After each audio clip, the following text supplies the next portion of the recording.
Doctor Muhammad Yunus এর অর্জন। Doctor Muhammad Yunus বাংলার ইতিহাসে গত ৮৬ বছরে জন্ম নেয়া একমাত্র গ্লোবাল সেলিব্রিটি হলেন প্রফেসর মোহাম্মদ ইউনুস। শতকরা ৮৩% লোকই ভালো করে জানেন না ডক্টর মোহাম্মদ ইউনুস স্যারকে। পৃথিবীতে সবচেয়ে সম্মানজনক পুরস্কার নোবেল, সেটা নিশ্চয়ই জানেন। সম্মানসূচক হিসেবে নোবেলের পরে কোন পুরস্কারের অবস্থান তা কি জানেন? সম্মানসূচকে পর্যায়ক্রমে ১ নাম্বার নোবেল, ২ নাম্বার আমেরিকার প্রেসিডেন্সিয়াল অ্যাওয়ার্ড, ৩ নাম্বার মার্কিন কংগ্রেশনাল অ্যাওয়ার্ড। পৃথিবীর ইতিহাসে উপরের ৩টা পুরস্কারই জিতেছেন এমন মানুষ আছে বা ছিলেন ১২ জন। বুঝতেই পারছেন পরের লাইনটা কি হবে। হ্যাঁ, সেই ১২ জনের মধ্যে একজন হলেন প্রফেসর ডক্টর মোহাম্মদ ইউনুস। মেসিকে নিশ্চয়ই চিনেন। যদি বলি এই লিওনেল মেসি লাইনে দাঁড়িয়েছিলেন প্রফেসর ডক্টর ইউনুসের জন্য, বিশ্বাস হয় না হলেও সত্য। মুহাম্মদ ইউনুস ৯ সন্তানের মধ্যে তৃতীয়। মুহাম্মদ ইউনুস ১৯৪০ সালের ২৮ জুন বেঙ্গল প্রেসিডেন্সির, বর্তমানে বাংলাদেশে, চট্টগ্রাম জেলার হাটহাজারীতে কাপ্তাই সড়কের পাশে বাথুয়া গ্রামে সওদাগরদের একটি বাঙালি মুসলিম পরিবারে জন্মগ্রহণ করেন। তার পিতা ছিলেন হাজী মুহাম্মদ দুলা মিয়া সওদাগর, একজন জহুরি, এবং তার মা ছিলেন সুফিয়া খাতুন। তার শৈশবকাল গ্রামেই কেটেছে। ১৯৪৪ সালে তার পরিবার চট্টগ্রাম শহরে চলে আসে এবং তিনি তার গ্রামের স্কুল থেকে লামাবাজার প্রাথমিক বিদ্যালয়ে স্থানান্তরিত হন। ১৯৪৯ সালের মধ্যে তার মা মানসিক অসুস্থতায় ভুগছিলেন। পরবর্তীতে তিনি চট্টগ্রাম কলেজিয়েট স্কুল থেকে ম্যাট্রিকুলেশন পরীক্ষায় উত্তীর্ণ হন এবং পূর্ব পাকিস্তানের ৩৯,০০০ শিক্ষার্থীর মধ্যে ১৬তম স্থান অর্জন করেন। স্কুল জীবনে তিনি একজন সক্রিয় বয় স্কাউট ছিলেন এবং ১৯৫২ সালে পশ্চিম পাকিস্তান ও ভারত এবং ১৯৫৫ সালে জাম্বরিসে যোগদানের জন্য কানাডা ভ্রমণ করেছিলেন। পরবর্তীতে ইউনুস চট্টগ্রাম কলেজে অধ্যয়নরত অবস্থায় তিনি সাংস্কৃতিক কর্মকাণ্ডে সক্রিয় হয়ে ওঠেন এবং নাটকের জন্য পুরস্কার অর্জন করেন। ১৯৫৭ সালে তিনি ঢাকা বিশ্ববিদ্যালয়ের অর্থনীতি বিভাগে ভর্তি হন এবং ১৯৬০ সালে বিএ এবং ১৯৬১ সালে এমএ ডিগ্রি অর্জন করেন। স্নাতক শেষ করার পর ইউনুস ঢাকা বিশ্ববিদ্যালয়ের অর্থনীতি ব্যুরোতে অর্থনীতিবিদ নুরুল ইসলাম এবং রেহমান সোবহানের গবেষণা সহকারী হিসেবে যোগদান করেন। পরবর্তীতে তিনি ১৯৬১ সালে চট্টগ্রাম কলেজে অর্থনীতির প্রভাষক হিসেবে নিযুক্ত হন। সেই সময়ে তিনি পাশে একটি লাভজনক প্যাকেজিং কারখানাও স্থাপন করেন। ১৯৬৫ সালে তিনি মার্কিন যুক্তরাষ্ট্রে পড়াশোনা করার জন্য ফুলব্রাইট বৃত্তি পান। ১৯৬৯ সালে তিনি ভ্যান্ডারবিল্ট বিশ্ববিদ্যালয় থেকে অর্থনীতিতে পিএইচডি ডিগ্রি অর্জন করেন, তাদের অর্থনৈতিক উন্নয়নের স্নাতক প্রোগ্রামের মাধ্যমে। ১৯৬৯ থেকে ১৯৭২ সাল পর্যন্ত ইউনুস মারফ্রিসবোরোতে অবস্থিত মিডল টেনেসি স্টেট ইউনিভার্সিটিতে অর্থনীতির সহকারী অধ্যাপক ছিলেন।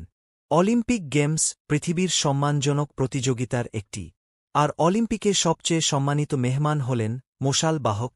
জাপানে অনুষ্ঠিত ২০০০ অলিম্পিকে মশাল বাহক ছিলেন প্রফেসর ডক্টর মোহাম্মদ ইউনুস। বর্তমানে বিশ্বের লিডিং ইন্টালেকচুয়ালের যেকোনো তালিকায় টপ ১০ এর ভিতরে থাকেন ডক্টর ইউনুস। মুসলিম বিশ্বে নোবেল বিজয়ী ইউনুসের বিকল্প খুঁজে পাওয়াটা খুবই কঠিন, কিন্তু তিনি আমাদের বাংলাদেশের। এদেশে আর এমন ইউনুস জন্মাবে কিনা আজও সন্দেহ। মাইক্রোসফটের বিল গেটস নিজে গাড়ি ড্রাইভ করে প্রফেসর ইউনুসকে পুরো সিলিকন ভ্যালি শহর দেখিয়েছিলেন। কোর্ট কাছারির ৮ তলার এজলাসে তাকে যখনই হাজিরা দিতে হতো, শেষময় কোর্ট বিল্ডিং এর লিফট বন্ধ করে দেয়া হতো। ৮২ বছরের অশীতিপর এই আসামিকে প্রতিবারই হেঁটে হেঁটে ৮ তলায় যেতে হতো, এবং এই ঘটনা নাকি ৪০ বারের মতো ঘটেছে। সারা পৃথিবীর ১০৭টা ইউনিভার্সিটিতে মুহাম্মদ ইউনুস সেন্টার আছে। ইউনিভার্সিটিগুলো নিজেদের উদ্যোগে এটা করেছে। এর প্রধান কারণ হচ্ছে তার মাইক্রোফাইন্যান্স, যেটা তাকে এবং তার গ্রামীণ ব্যাংকে নোবেল শান্তি পুরস্কার এনে দিয়েছিল। ডক্টর মুহাম্মদ ইউনুসকে বিশ্রীভাবে সুদখোর ডাকা হয় বারবার। মজার ব্যাপার হচ্ছে, মুহাম্মদ ইউনুসকে যারা পছন্দ করেন তাদের বেশিরভাগও জানেন না মুহাম্মদ ইউনুসের সুদের ব্যবসা নাই। গ্রামীণ ব্যাংক তার প্রতিষ্ঠিত হলেও গ্রামীণ ব্যাংকে তার ১ টাকার মালিকানাও নাই, শেয়ারও নাই, কখনোই ছিল না। জিনিসটা আপনার আমার কাছে আশ্চর্যজনক মনে হতে পারে, কিন্তু এটাই সত্যি। সাহিত্যিক অবদান এবং বিশ্বব্যাপী স্বীকৃতি। ইউনুস বেশ কয়েকটি বই লিখেছেন, যার মধ্যে রয়েছে building social business, the new kind of capitalism that serves humanities most pressing needs 2010 এবং the world of three zeros, the new economics of zero poverty, zero unemployment and zero net carbon emissions 2017। তার সম্মাননাগুলির মধ্যে রয়েছে বাংলাদেশের মর্যাদাপূর্ণ স্বাধীনতা দিবস পুরস্কার 1987, বিশ্ব খাদ্য পুরস্কার, মার্কিন যুক্তরাষ্ট্র 1994 এবং মার্কিন রাষ্ট্রপতির স্বাধীনতা পদক 2009। তিনি ছিলেন কিং হুসেন হিউম্যানিটেরিয়ান অ্যাওয়ার্ডের প্রথম প্রাপক, জর্ডান 2000। শিক্ষা জীবন 1961 থেকে 1965 সাল পর্যন্ত চট্টগ্রাম বিশ্ববিদ্যালয়ে অর্থনীতিতে অধ্যাপনা করার পর ইউনুস ফুলব্রাইট বৃত্তি লাভ করেন। তিনি 1965 থেকে 1972 সাল পর্যন্ত ভ্যান্ডারবিল্ট বিশ্ববিদ্যালয়ে পড়াশোনা এবং অধ্যাপনা করেন এবং 1969 সালে অর্থনীতিতে পিএইচডি ডিগ্রি অর্জন করেন। 1972 সালে তিনি চট্টগ্রাম বিশ্ববিদ্যালয়ে অর্থনীতি বিভাগের প্রধান হিসেবে ফিরে আসেন এবং 1974 সালে বাংলাদেশে দুর্ভিক্ষ শুরু হলে দারিদ্র্যের অর্থনৈতিক দিকগুলি নিয়ে অধ্যয়ন শুরু করেন। ক্ষুদ্রঋণের পথিকৃৎ এবং গ্রামীণ ব্যাংকের প্রতিষ্ঠাতা। 1976 সালে ইউনুস ক্ষুদ্র ঋণের একটি কর্মসূচি শুরু করেন, যা বাংলাদেশের দারিদ্র্যের সম্মুখীন মানুষের চাহিদা মেটাতে পরিকল্পিত একটি ঋণ ব্যবস্থা।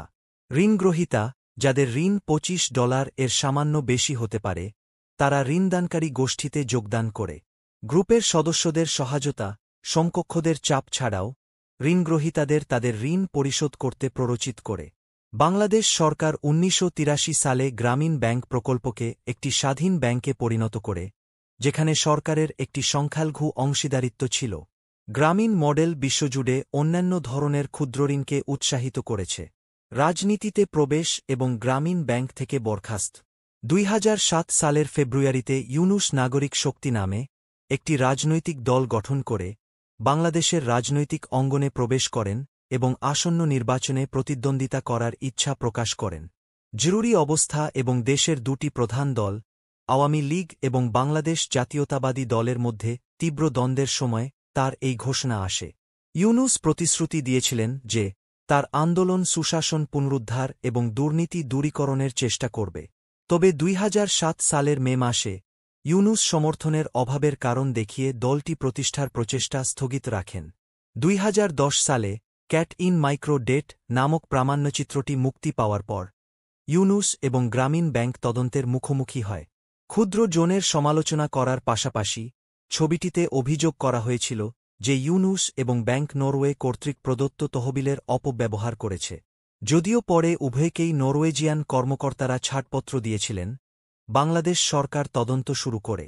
2011 সালে দেশটির কেন্দ্রীয় ব্যাংক গ্রামীণ ব্যাংকের ব্যবস্থাপনা পরিচালক পদ থেকে ইউনুসকে বরখাস্ত করে বাধ্যতামূলক অবসরের বয়স 60 উল্লেখ করে। ইউনুস 2000 সালে 60 বছর পূর্ণ করেছিলেন। তাৎক্ষণিকভাবে এই সিদ্ধান্তের বিরুদ্ধে আইনি চ্যালেঞ্জ শুরু করেন। তবে বাংলাদেশের আদালত পরবর্তীতে তার অপসারণ বহাল রাখে। ইউনুস দাবি করেন যে তার বরখাস্ত রাজনৈতিকভাবে উদ্দেশ্যপ্রণোদিত এবং তার দীর্ঘদিনের প্রতিদ্বন্দ্বী শেখ হাসিনা ওয়াজেদ কর্তৃক পরিচালিত।